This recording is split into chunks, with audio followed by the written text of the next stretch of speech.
Most men spend years trying to become more attractive.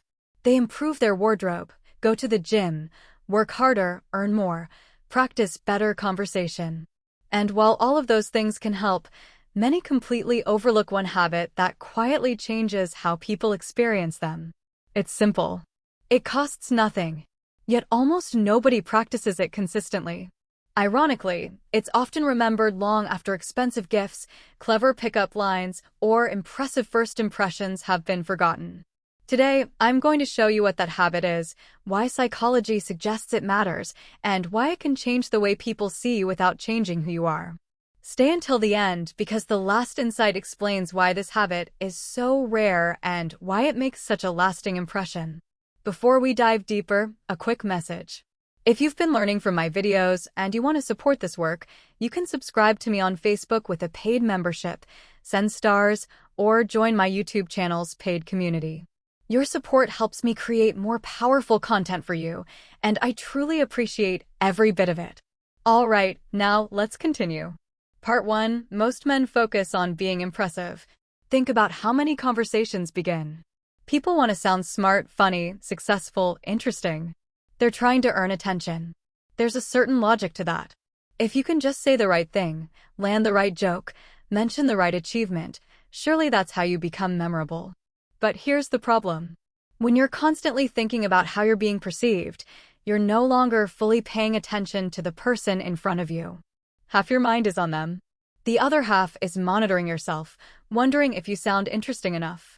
And people notice that not consciously, emotionally, the conversation feels different. It becomes a performance instead of a connection.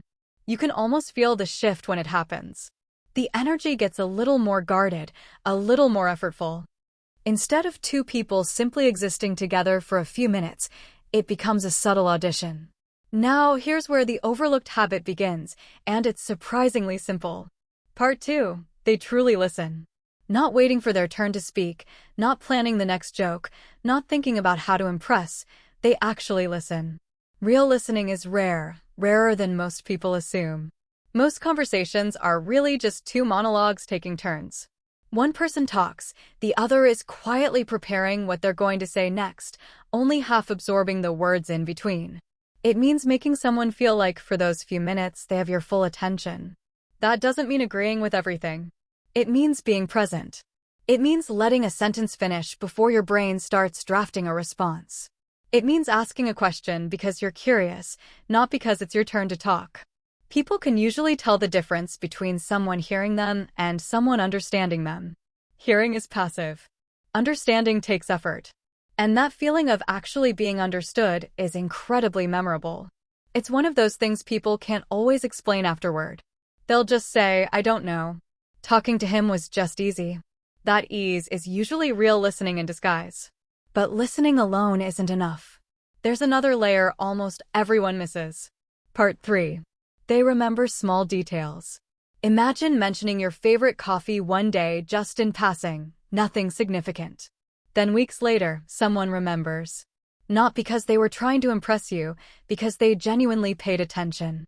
Little details communicate something powerful. You matter enough for me to remember. That's not manipulation. That's attentiveness. And it works because most people are used to the opposite. They're used to repeating themselves, reminding people of things they've already said, feeling like their words evaporate the moment they're spoken. So when someone actually retains a small detail, a sibling's name, a nervous habit, a story from months ago, it stands out precisely because it's so uncommon. And attentiveness often feels more meaningful than grand romantic gestures. A bouquet of flowers is nice, but it's forgettable in the way most grand gestures are because anyone can buy flowers. Not everyone pays attention. Part 4. They make people feel comfortable. Have you ever met someone who made you feel relaxed almost immediately? No pressure, no judgment, no need to pretend. That's a rare skill. Many people spend conversations trying to increase attraction, trying to seem funnier, sharper, more impressive with every exchange. The most memorable people often reduce anxiety instead. They create emotional safety. That doesn't mean they're boring. It means they're grounded. You can be playful and safe at the same time. You can tease someone and still make them feel completely secure. Comfort and excitement aren't opposites. The best connections usually have both. Calmness is contagious. If you walk into a room tense, people around you tend to tense up too, even if they can't say why. The same is true in reverse. Someone genuinely at ease has a way of settling the room around them. But here's the mistake that quietly destroys this quality, and almost every man makes it. Part 5. They don't try too hard. Trying too hard creates pressure. Pressure creates discomfort. People often believe attraction grows through effort alone. More jokes, more compliments, more energy. But sometimes the strongest impression comes from simply being comfortable in your own skin. You don't need to prove you're interesting every 30 seconds. You don't need to fill every gap in conversation. Confidence allows silence. It allows pauses. It allows authenticity. It allows a sentence to trail off without rushing to save it. Ironically, the men who feel the least need to perform are often the ones who leave the strongest impression because their presence reads as real, not rehearsed. Part 6. They respect boundaries. One overlooked quality is respect. Respecting someone's time, opinions, personal space, their pace, their no whenever it comes up, however small. Boundaries aren't obstacles. They're opportunities to demonstrate maturity. Anyone can be charming when things are going their way. The real test is how someone responds when a boundary shows up. A canceled plan, a not tonight, a difference of opinion. Does the warmth disappear, or does it hold steady? Ironically, the people who respect boundaries usually earn more trust because respecting a boundary tells the other person something important. I care about you more than I care about getting my way. And trust often becomes the foundation for deeper attraction. Not the spark, the foundation. Now, here's the habit that ties everything together. Part 7. They leave people feeling better. This is the real secret. The question isn't what did you say? It's how did the other person feel after talking to you? Did they feel heard, respected, encouraged? Did they laugh? Did they feel more relaxed than when the conversation started? Psychologists have long observed that people often remember emotional experiences more clearly than specific conversations. You could have a perfectly articulate, well-structured conversation with someone and still leave them feeling nothing. Or you could stumble over your words entirely and still leave them feeling completely at ease.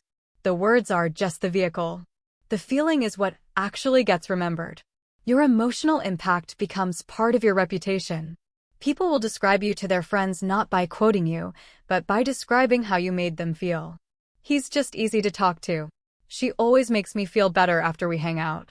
That reputation is built one small interaction at a time. Final insight. So, what's the one thing that most men overlook? It's not a trick. It's not a line. It's not pretending to be someone else. It's learning to create positive emotional experiences.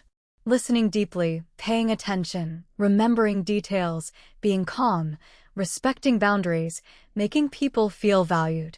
These habits rarely make dramatic headlines. Nobody writes a movie scene about someone remembering a coffee order, but over time, they often shape how others remember you far more than appearance alone. Real attraction isn't built from one impressive moment. It's built from many small moments that quietly say, I see you. I respect you. I'm fully present. And in today's distracted world where most people are half listening, half scrolling, half present at best, that may be one of the rarest qualities of all. If you enjoyed this video, be sure to like this video and subscribe to the channel.